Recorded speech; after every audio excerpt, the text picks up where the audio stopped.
Hola, buenos días. Bienvenido a mi sesión de hoy, pruebas automáticas para tu CI Pipeline. Soy Andrei, trabajo como Software Tools Engineer en Typhon, donde ayudo a ingenieros a mejorar la calidad técnica de la plataforma, apoyándoles con varias herramientas que les harán la vida más sencilla. Me gusta compartir con la comunidad mis pensamientos y reflexiones sobre el mundo de IT, haciendo hincapié con la calidad, y lo hago a través de mi blog. En mi tiempo libre me gusta cocinar. Acabé recientemente una formación de cocinero y hago cerveza casera. Y me gusta viajar. El español es mi tercer idioma, así que pido perdón por cualquier error que pueda hacer durante la presentación. Espero que al final de esta charla podáis entender muy bien esos tres conceptos. Aunque no son tan viejas como el floppy disk, es importante entender cómo evolucionaron las soluciones de integración continua en el tiempo y por qué no habíamos pensado probar las pipelines hasta ahora.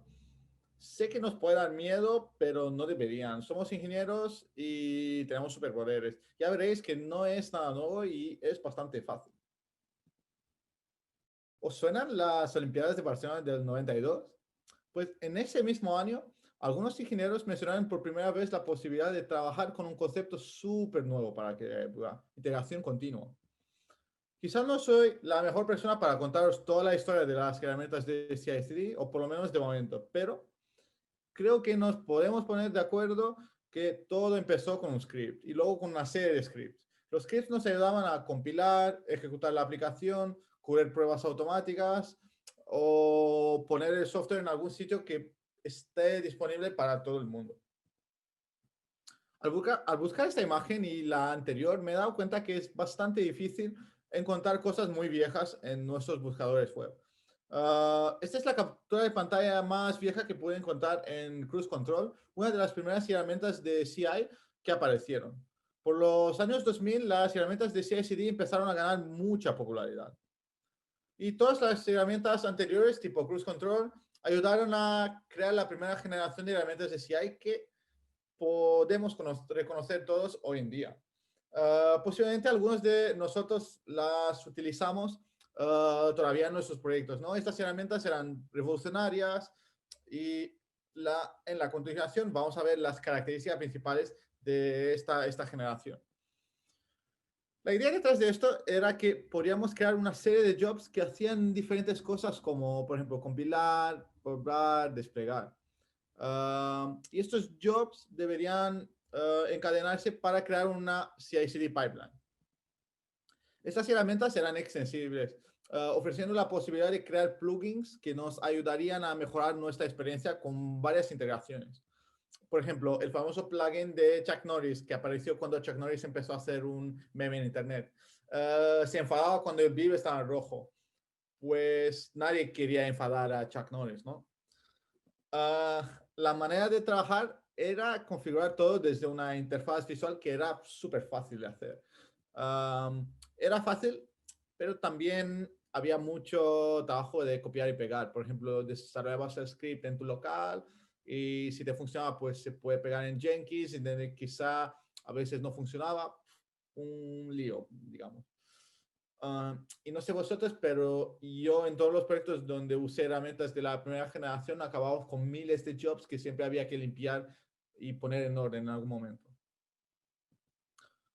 Estas herramientas estaban alojadas en servidores propios de la empresa y no existían referencias desde el código hacia la herramienta de CI/CD, aunque la herramienta podría descubrir el código fuente. Estas herramientas podrían estar encargadas de alguna lógica, pero a muy bajo nivel. Para concluir, digamos que esta es la imagen a alto nivel de las funcionalidades de la primera generación de herramientas de CI/CD. Está bien tener un poco de melancolía, pero no todo relacionado con el pasado es tan increíble. Esta generación, la verdad, ha sido muy buena, revolucionaria, pero podría mejorar. Así llegó la segunda generación para mejorar un par de cosas. Por ejemplo, una herramienta de esta generación podría inspeccionar automáticamente los repositorios y actuar donde encontraba un cierto tipo de fichero. Por ejemplo, un YAML. Esto significaba que ya teníamos todavía la información relacionada con los pipelines dentro del mismo código con el código fuente, ¿no? Los tenemos en conjunto, el pipeline con el código fuente, ¿no? Y también tienen un cierto tipo de inteligencia. Saben más o menos lo que tienen que hacer con tu proyecto. Por ejemplo, si encuentra un fichero Gradle, va a asumir que lo compilas de una cierta manera e intentará automáticamente ejecutar unos comandos básicos de este ecosistema. Todas estas herramientas están alojadas principalmente en el cloud, aunque ofrecen también soluciones para alojamiento propio. Esto os podría confundir lo que acabo de poner, ¿no? No dijimos que ya que es una ventaja que teníamos todas las pipelines como código dentro en el mismo repositorio, pues sí que es una ventaja, pero a la misma vez, si nos imaginamos que trabajamos en una organización donde tenemos unas 1000 repositorios, pues la situación cambia, ¿no? Puede ser que todavía no tengáis una visión global de qué está pasando en todos los pipelines de la empresa y quizá es una cosa que deberíamos y nos interesaría conocer. Tenemos la configuración en el repositorio, pero la herramienta es otro sistema totalmente separado, que es de terceros y cuya integración puede fallar o quizá nos da problemas con tiempos de ejecución, etc. Y esta generación maneja mucha más lógica que la anterior. Por ejemplo, en Typeform enviamos unos eventos de despliegue en función del tipo de repositorio para poder contar con una métrica que estamos midiendo, que es frecuencia del despliegue. Y estas tres cosas son, sobre mi entendimiento, lo que la tercera generación está intentando solucionar. Aunque se encuentra todavía en desarrollo, ya hay algunas soluciones en el mercado que darán forma a esta nueva generación. Por ejemplo, una herramienta tipo CodeFresh intenta crear un pipeline común a nivel de organización, controlado por una serie de metadata. Un pipeline para despegar en producción, pero con lógica dependiendo, por ejemplo, de qué versión de Java utilizas, si el proyecto está marcado como legacy o no, si los tests están en Cypress o en Selenium, etcétera, ¿no? Al final hay múltiples finalidades, pero un solo pipeline que controla estas finalidades. Otras herramientas intentan solucionar ese problema y dicen directamente, quiero vivir lo más cerca de donde vive tu código. Así puede ser lo más rápido en reaccionar a los cambios que haces. Y estas dos herramientas nos ayudan a crear steps reutilizables que se pueden enchufar fácilmente en pipelines.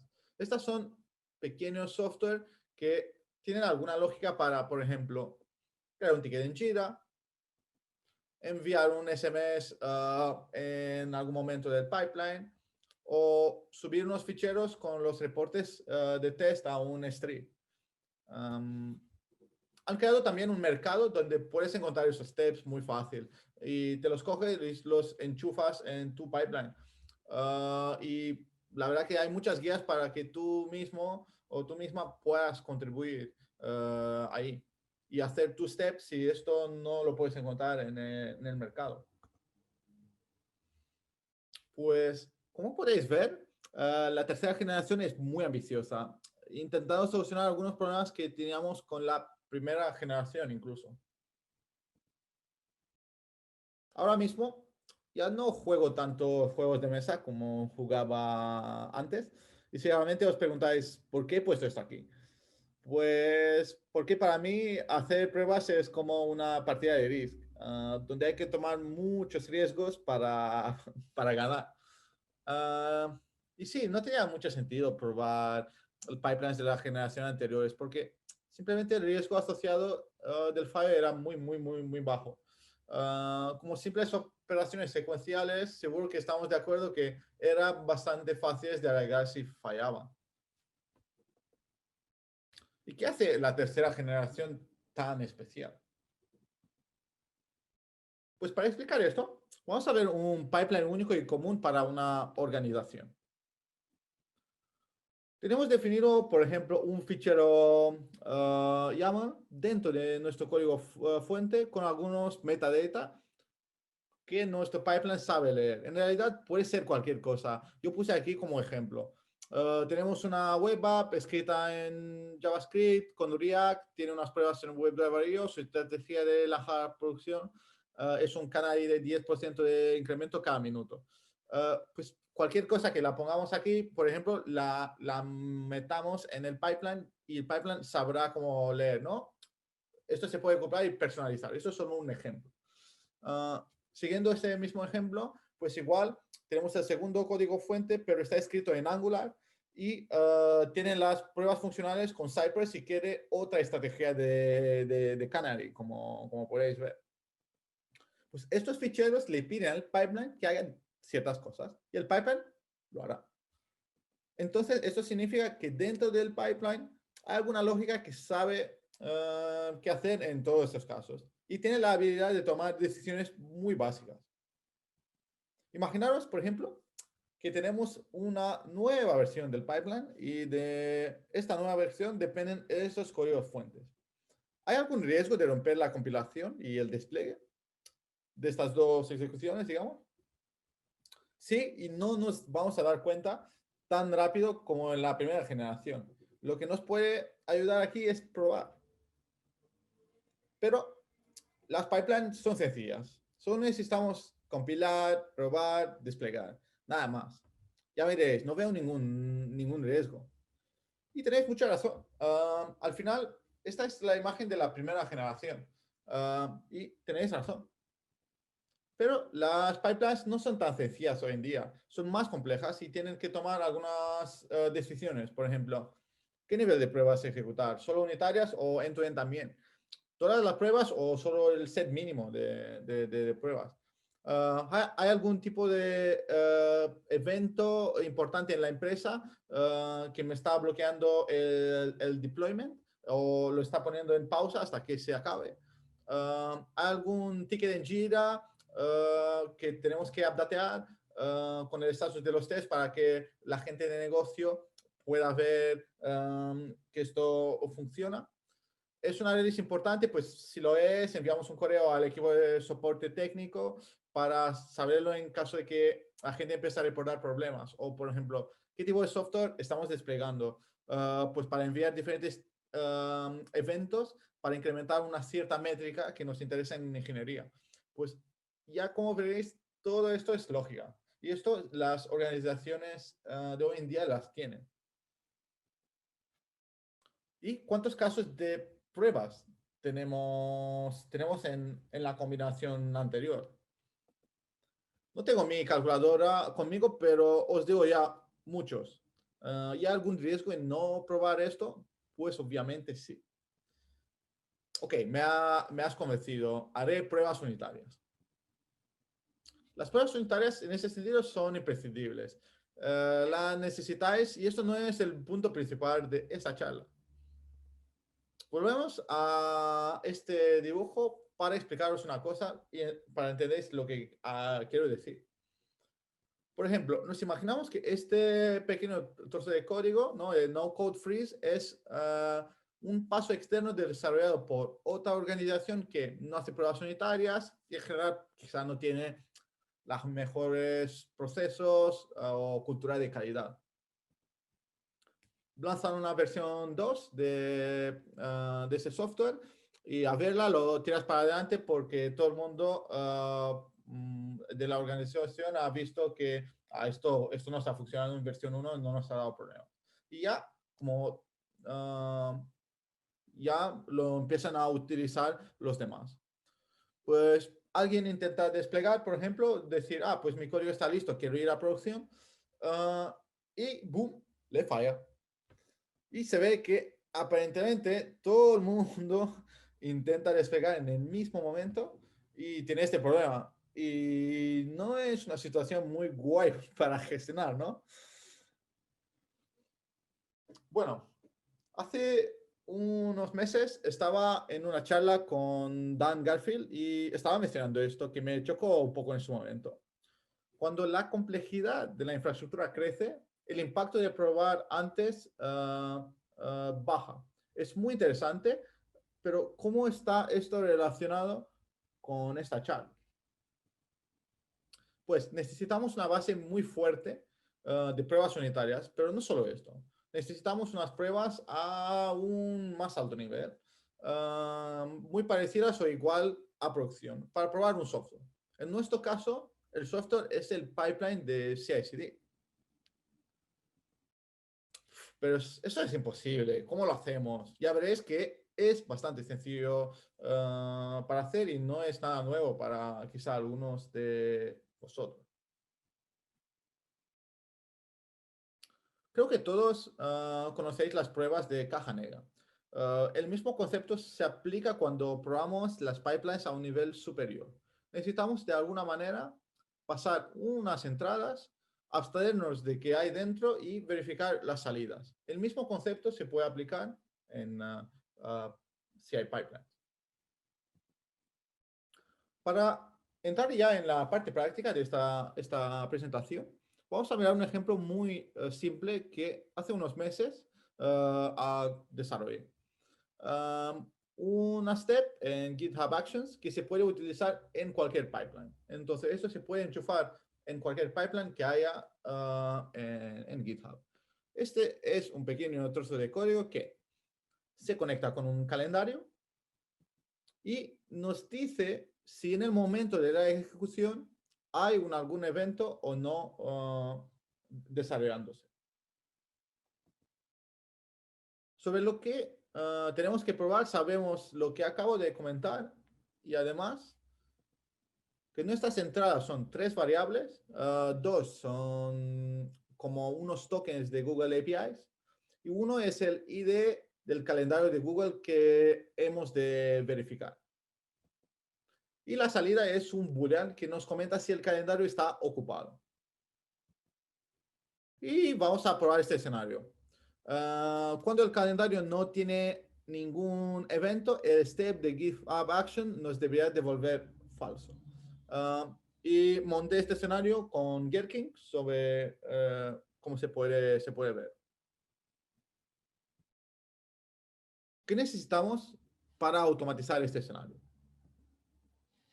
Primero es entender un poco qué es GitHub Action y familiarizarnos un poco con este mundillo. Bueno, aparte de ser un botón súper gracioso en el menú del repositorio, es una manera de automatizar flujos de trabajo o pipelines, incluyendo pruebas, análisis estáticos de código, desplegar producción y más cosas, lo que queráis. Estos flujos viven en el fichero .github/workflows de cada repositorio y pueden consistir en varios flujos que se han de ejecutar. Ya veréis que es un fichero YML que se puede definir cuando se quiere ejecutar y se puede ejecutar algo. Por ejemplo, los steps necesitan que les digas cuándo quieres ejecutar eso, ¿no? Por ejemplo, a un push to master o a un merge, una específica rama, todas estas cosas. Los steps necesitan que les expliques también el GitHub Action que vas a usar, que al final será el pequeño software reutilizable que queremos probar. Y aquí hay un ejemplo para un Hello World y como veréis, no es tan diferente de un Jenkins file o de un Travis YML. Volviendo a lo que necesitamos para automatizar esta prueba. Primero, necesitamos algunos datos de prueba para el when, algunos tokens de Google API y luego un calendario vacío. Así, cuando hacemos siempre esta verificación, siempre nos ha de salir falso. Y segundo, necesitamos algo para poder hacer una aserción de la salida de nuestra caja negra. Y cuando intenté crear esta prueba hace meses, no había nada en GitHub que podría ser de ayuda para hacer una aserción. Así que creé en GitHub Action que nos deja hacer aserciones. Es algo muy sencillo que utiliza por detrás esta famosa librería Chai. No es completa, pero se puede extender muy fácil para más casos de usos. Y si necesitáis un cambio, pues, o alguna mejora, abrid un PR, dejaré un enlace al final de la charla para que podáis contribuir. Y esta tiene 3 entradas, la aserción, el expected value y el actual value. Y este step falla cuando estas 3 condiciones no se corresponden. Vamos a probar. El test es uno de estos GitHub Actions en un fichero YML, tal como os comenté, con 2 steps, uno para cada paso del escenario. Esto es el primero con el when. Ponemos en el name el texto del step para que se vea más fácil también en el pipeline, en la ejecución. El uses, lo que he puesto aquí, me dice que estoy ejecutando dentro del mismo repositorio donde se encuentra el workflow. Y el ID lo necesitamos para poder referenciar la salida, el output, en el siguiente step. Luego, con los with, ponemos las variables de entradas. Ya veréis que estoy utilizando variables secretos, ¿no? Con el dólar y doble corchetes. Si no son cosas secretas, pues se pueden poner como strings. Y para el D lo mismo, pero usamos el GitHub Action Tester. Y quiero hacer la acepción que should equal false es false, ¿no? Con el output de la step anterior. Venga, ahora os enseñaré cómo va esto. Y para esto vamos a abrir GitHub. Y ya estamos en GitHub, estamos en el repositorio de Siesta, que os acabo de enseñar. Y dentro de aquí, que podemos hacer es ver en el GitHub Workflows. Aquí podemos ver que tenemos un test YML con exactamente todo lo que os enseñé en los slides anteriores.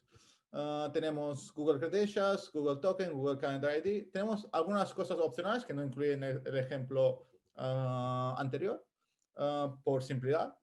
Y tenemos también la sección final aquí. Pues, ¿cómo ejecutamos esto? Pues aquí vemos que esto se ejecuta en cada push y en cada pull request a master. Entonces, vamos a hacer un pull request para que esto nos funcione. Entonces, con este test, lo que vamos a intentar hacer es, y lo que queremos probar es, cada vez que hagamos nosotros un cambio sobre el repositorio, que cualquier persona del exterior que pueda utilizar nuestro código, que también a él o a ella le funcione.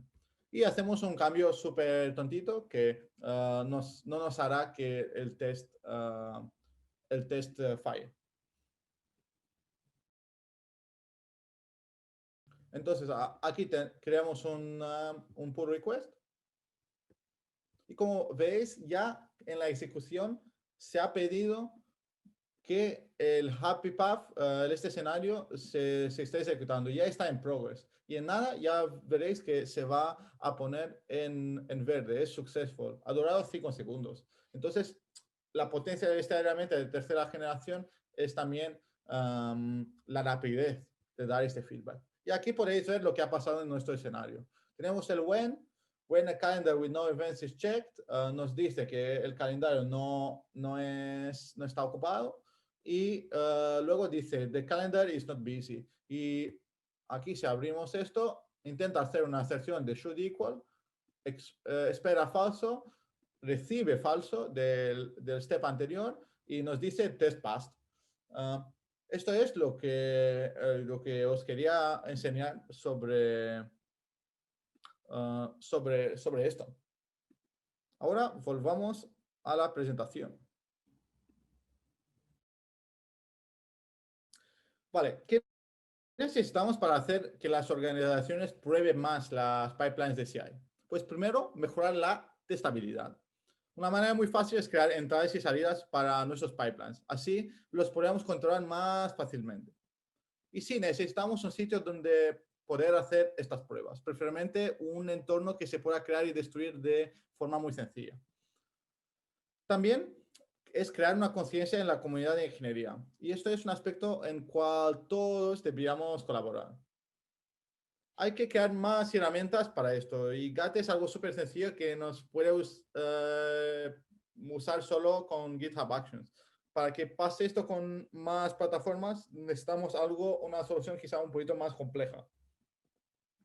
Y hablando de herramientas, esta es una imagen muy importante, ¿no?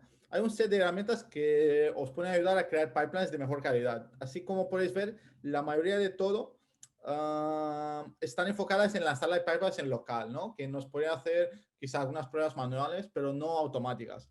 Pero sí, se pueden crear con una serie de bash scripts, containerizando y tal, estas aserciones muy similar a lo que acabo de hacer yo. Y luego hay un framework de pruebas unitarias para Jenkins Files que está soportado por la organización de Jenkins. Vale, en resumen, el resumen es bastante fácil de esta sección. Los pipelines son software y la complejidad de las pipelines crece gracias a las nuevas herramientas que vienen con habilidades nuevas, pero también gracias a la necesidad de crear más lógica. Obviamente, al aumentar la complejidad, aumenta también el riesgo que cuando más cositas hay de lógica, pues si algo mal pase, pues impacta mucho más la organización. Así que por esto hoy en día hay que probar las pipelines y hay que probarlos a un alto nivel, no solo unitariamente. Necesitamos pocas pruebas de este estilo, pero muy potentes. Tenemos algunas herramientas, pero no son tan populares. Mejorémoslas y hagamos de este tema algo importante en ingeniería en la comunidad. Os quería dar las gracias por estar conmigo en esta sección y si tenéis preguntas, no dudéis en contactarme en este enlace en LinkedIn. Estoy abierto a contestar cualquier pregunta que tengáis y podéis encontrar el link del repositorio de GitHub con GAT para poder implementar esto dentro de vuestras pipelines o para mejorar y contribuir a este proyecto. Muchas gracias de nuevo por vuestra atención y hasta pronto.